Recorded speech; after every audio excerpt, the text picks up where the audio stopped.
Hello बच्चों, कैसे हो आप? आशा करती हूँ आप सभी लोग ठीक होंगे। बच्चों, आज हम पढ़ेंगे कक्षा तृतीय का पाठ 3, जिसका नाम है चांद वाली अम्मा। इसे लिखा है तारा निगम जी ने। आओ बच्चों, हम इस कहानी को पढ़ते हैं। आप ध्यान से सुनिएगा, आपको बहुत मज़ा आएगा। चांद वाली अम्मा, तुम शरारत तो करती ही होंगी। कौन कौन सी शरारत करती हो? इन चीज़ों का इस्तेमाल तुम कोई शरारत करने के लिए कैसे करोगी? आपको पता है कि आप लोग सभी शरारत करते हैं, सभी बच्चे अलग अलग तरह की शरारत करते हैं। और यहाँ पे नीचे कुछ चीज़ें दी गई हैं। आप सोचेगा कि आप उन चीज़ों से कैसे कैसे शरारत कर सकते हैं। झाड़ू, पंख, कागज़, गुब्बारा। अब बच्चों, हम कहानी को आगे बढ़ाते हुए, बहुत समय पहले की बात है। एक बूढ़ी अम्मा थी, बिल्कुल अकेली। उसका अपना कोई न था। घर का काम काज उसे खुद ही करना पड़ता। सुबह उठकर कुएं से पानी लाना, खाना बनाना आदि उसके साथ एक परेशानी थी। बहुत समय पहले की बात है। एक बूढ़ी अम्मा यानी दादी थी, बिल्कुल अकेली रहती थी। उसके घर में कोई नहीं रहता था। वो खुद अपना काम करती थी। सुबह उठकर कुएं से पानी लाती थी, खाना बनाती थी। लेकिन बच्चों, उसके साथ क्या थी? एक परेशानी कि वो रोज़ सुबह उठकर झाड़ू लगाती। बच्चों, उसके साथ क्या परेशानी थी कि रोज़ सुबह उठकर, आपको पता है आपकी मम्मी भी झाड़ू मारती हैं, वैसे वो बूढ़ी अम्मा भी रोज़ सुबह उठकर क्या मारती थी? झाड़ू। लेकिन उसके साथ क्या समस्या थी? जैसे वो झाड़ू मारती थी तो सब ठीक रहता, पर जैसे ही वो आंगन में जाती और झाड़ू लगाने के लिए झुकती, तभी आसमान आकर उसकी कमर से टकराता। अम्मा उसे घूर कर देखती तो वह थोड़ा हट जाता, फिर वह जैसे ही दोबारा झुकती, आसमान फिर अपनी हरकत दोहराता। 1 दिन, 2 दिन, 3 दिन लगातार यही क्रम चलता रहा। अम्मा झाड़ू लगाए और आसमान उसे तंग करे, यानी कि पूरे घर में वो झाड़ू लगाती थी, किंतु जैसे ही वो आंगन में झाड़ू लगाने जाती थी, वैसे ही आसमान ऊपर से आता। जैसी बूढ़ी अम्मा झाड़ू लगाने के लिए टकराती, वो उसकी कमर से टकरा जाता है। और ये हरकत उनकी रोज़ की 1 दिन, 2 दिन लगातार यही क्रम रहता। और इसी प्रकार वो क्या करते हैं, बूढ़ी अम्मा को परेशान। एक दिन कुएं पर पानी भरने को लेकर अम्मा का किसी और से झगड़ा हो गया। अम्मा जरा गुस्से में थी। वह झाड़ू उठाकर आंगन में गई और जैसे ही झुकी, आसमान ने अपनी आदत के अनुसार उसे फिर छेड़ा। अब एक दिन क्या हुआ, बूढ़ी अम्मा पानी भरने गई कुएं पर। वहाँ पे उनका किसी से झगड़ा हो गया और वह झगड़े के बाद उन्हें गुस्सा आया। वो गुस्सा होकर जब घर वापस आई तो उन्होंने बहुत गुस्सा आ रखा था। फिर से वह झाड़ू पकड़ के अपने घर में झाड़ू लगाने लग गई। और जैसे वो आंगन में झाड़ू लगाने के लिए झुकी, फिर आसमान आया और अपनी आदत के अनुसार उनकी कमर से टकरा गया।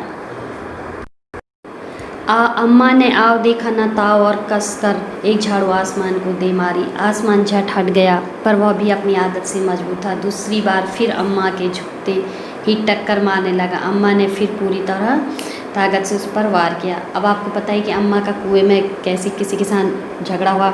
अम्मा को गुस्सा आया और अम्मा ने कसकर झाड़ू आसमान को दे मारी। दिख रहा होगा आपको, ये आसमान है, जो ये बच्चा बना है, ये आसमान है, ये झाड़ू है, ये अम्मा। जैसी ये झाड़ू मारने लग गई अम्मा, तो आसमान उन्हें परेशान करने लग गया। तो इस बार अम्मा ने ज़ोर से क्या कर दिया, आसमान को झाड़ू दे मारा। अब जैसी झाड़ू मार दिया तो आसमान को शरारत सूझी। इस बार उसने झाड़ू पकड़ लिया। उधर अम्मा भी झाड़ू पकड़ी थी। रस्साकसी शुरू हो गई। झाड़ू का ऊपर वाला हिस्सा आसमान पकड़े हुए था तो नीचे वाला अम्मा, दोनों छोड़ने को तैयार नहीं थे।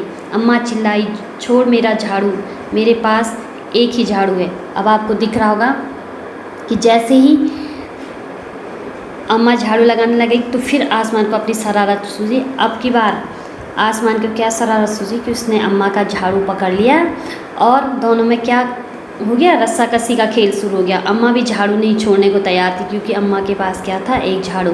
और आसमान अम्मा को छोड़ ही नहीं रहा था।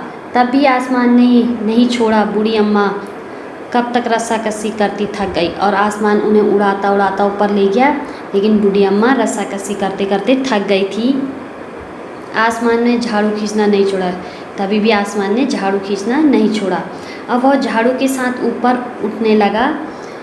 उसके साथ साथ झाड़ू पकड़े हुए अम्मा भी ऊपर जाने लग गई। अब आपको दिख रहा होगा कि ऊपर ऊपर उठता जा रहा है आसमान और अम्मा भी उनके साथ ऊपर ऊपर जा रही है।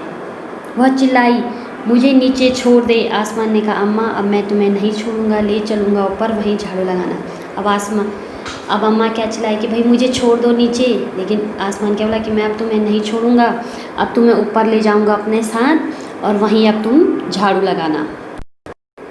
अम्मा अब झाड़ू नहीं छोड़ सकती थी क्योंकि वो बहुत ऊपर पहुंच चुकी थी। तभी उसे वहाँ चाँद दिख गया। झट अम्मा ने पैर बढ़ाया और चाँद पर चढ़ गई। अब अम्मा झाड़ू नहीं छोड़ सकती थी क्योंकि बच्चों, अम्मा के पास एक ही झाड़ू था और वो काफ़ी ऊपर भी पहुंच चुकी थी। तभी अम्मा की नज़र किस पे पड़ी? चाँद पर। झट अम्मा ने पैर बढ़ाया और चाँद पर चढ़ गई और अम्मा ने पैर बढ़ाया और वह चाँद पर चढ़ गई, लेकिन अपना झाड़ू नहीं छोड़ा।